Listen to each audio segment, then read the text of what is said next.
Државната изборна комисија на денешната седница ги отфрли речиси сите приговори на политичката партија БЕСА. Прифатено е да се разгледува само еден приговор и ќе се отвара и гласачка кутија. Речиси сите независни членови на ДИК, како и претседателот Александар Чичаковски, гласаат на линија со ВМРО ДПМН и ДУИ.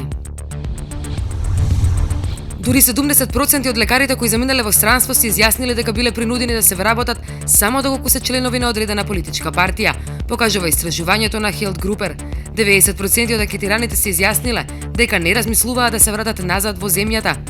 Според податоците од лекарската комора, 600 лекари ја напуштиле Македонија во последните 5 години. Но оваа бројка не е прецизна, бидејќи се однесува само на тие кои побарале документ со кој се потврдува нивниот статус. Најмалку 20 автобуси и 10 возила нитната помош денеска излегле од источниот дел на сирискиот град Алепо, договорено со спогодбата за примирје, јавува Reuters. Според договорот ќе бидат евакуирани над 4000 бунтовници и нивните семејства кон градот Идилиба, во северозападниот дел на Сирија.